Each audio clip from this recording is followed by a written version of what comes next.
Le studio Biloba présente Bac de philo, révision express.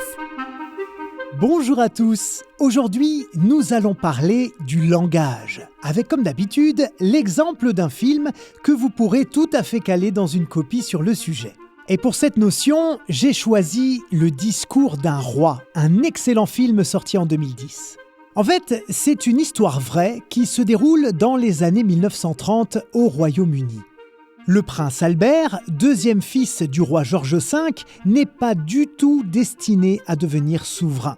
Mais il se retrouve contraint de monter sur le trône lorsque son frère aîné abdique quelques années seulement avant le début de la Seconde Guerre mondiale.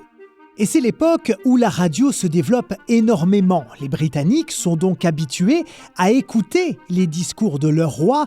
Il est donc important que le tout nouveau soit un bon orateur aussi. Le problème, c'est qu'Albert souffre de bégaiement et il ne parvient pas du tout à déclamer ses discours avec assurance. Disons même que l'exercice le terrifie, purement et simplement. De quand date votre déficience? J'ai toujours eu ce bégaiement. J'en doute fort. Je vous en prie, c'est moi qui suis bègue. C'est ma partie. Je vous assure que l'enfant qui découvre le langage parle tout à fait normalement. Chez vous, c'est venu quand? Alors il va se faire accompagner par un orthophoniste australien aux méthodes un peu originales pour l'époque, et figurez-vous que ça marche. Le roi gagne en confiance, en naturel, en authenticité, en éloquence, et finit par s'adresser à ses sujets avec un discours resté dans les mémoires. N'oubliez pas, le voyant rouge s'allumera 4 fois, puis je leur ai demandé qu'il soit éteint, histoire d'éviter que le mauvais œil vous lorgne jusqu'au bout. En nous montrant la nécessité pour ce roi de maîtriser le langage, ce film met en lumière l'importance du pouvoir de persuasion, mais aussi bien sûr de cette faculté qu'est le langage, et il nous interroge sur sa relation avec la pensée. Effectivement, le roi a beau bégayer, ça ne fait pas de lui quelqu'un qui manque de compétences ou d'intelligence, ça ne veut pas dire non plus qu'il n'est pas apte à prendre de bonnes décisions. Mais en fait, s'il ne parvient pas à exprimer ses idées avec clarté et assurance, eh bien, le public aura tendance à penser que ce sont ses idées elles-mêmes qui manquent de clarté et d'assurance. C'est là qu'on voit que l'emballage est finalement aussi important que le produit qu'il y a dedans. Et ça nous amène donc à la question suivante. Qu'est-ce que le langage ? J'écoute. Pour René Descartes, le langage est une faculté proprement humaine, dont les animaux ne sont pas pourvus, puisque d'après lui, ils ne sont pas dotés de raison. Ainsi conçu, le langage n'est pas seulement une capacité à communiquer des émotions, un signal instinctif, mais il est l'expression volontaire d'une pensée au moyen d'un système de communication. Alors, ça peut être la parole, bien sûr, mais pas seulement. Ça peut aussi passer par des gestes dans le cas du langage des signes. Pour pouvoir s'exprimer comme ça, il faut avoir une conscience. En d'autres termes, il faut être capable de penser ce que l'on dit. Celui qui parle choisit les mots qu'il emploie pour exprimer ses idées. Et celui qui écoute ne doit pas seulement connaître le sens des mots employés, mais chercher à comprendre la pensée déployée au moyen de ce langage. Vous voyez que là, on dépasse clairement le simple usage des mots. Il y a aussi, par exemple, le ton, l'attitude, les gestes, etc. La fleur en bouquet fan. Et j'emmène René. On distingue ainsi le signifiant, c'est-à-dire le mot utilisé, du signifié, c'est-à-dire l'idée ou la chose à laquelle ce mot renvoie. C'est pour ça que des mots différents peuvent avoir la même signification et on peut exprimer la même idée de plusieurs façons. Très bien, très bien. Le rôle du langage n'est donc pas seulement d'exprimer sa pensée pour qu'elle soit comprise par les autres. Elle est aussi indispensable pour l'élaboration de notre propre pensée. Elle est le moyen par lequel nous organisons, nous structurons nos idées. Plus nous maîtrisons de mots, plus nous pouvons être précis dans ce que nous voulons dire.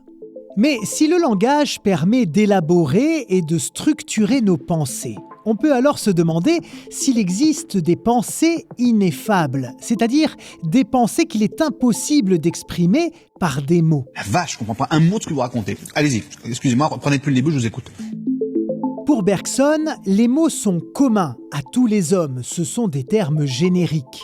Le langage se trouve alors incapable d'exprimer la réalité dans ce qu'elle a d'unique et de singulier.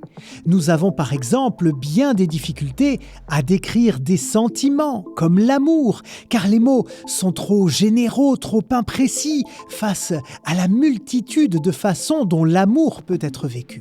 Pour Hegel, au contraire, une pensée inexprimable manque simplement de clarté et de précision. Il n'y a pas à proprement parler d'idées ineffables, car pour lui, les idées n'existent pas véritablement sans le langage. Non, moi je crois qu'il faut que vous arrêtiez d'essayer de dire des trucs.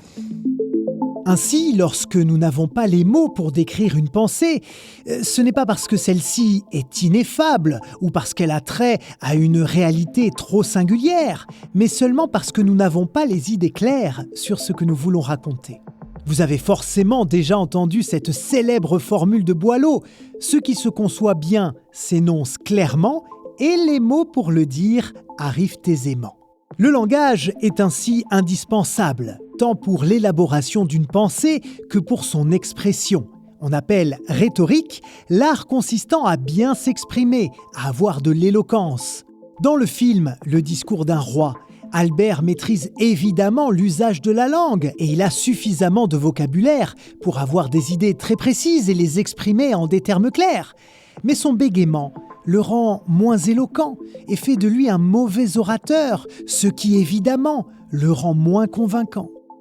S'il veut être capable d'emporter l'adhésion de ses auditeurs, il est indispensable qu'il dépasse son handicap et qu'il utilise un langage clair et efficace. Retenez donc que le langage est avant tout une faculté humaine, permettant d'élaborer et de communiquer des idées. Maîtriser le langage, c'est donc avant tout connaître la langue, c'est-à-dire l'ensemble des mots et des règles linguistiques en usage dans une société donnée. Une des problématiques centrales liées à cette notion consiste à se demander s'il existe des pensées ineffables, qu'on ne peut donc exprimer par des mots. Et pour répondre à cette question, il importe de comprendre le rôle du langage dans le processus d'élaboration des idées. Un sujet sur lequel je vous invite à réfléchir. Voilà, merci d'avoir écouté ce nouvel épisode de Bac de Philo. N'hésitez pas à le partager autour de vous, à lui laisser un j'aime et un bon commentaire. Excellente révision à tous et à très vite.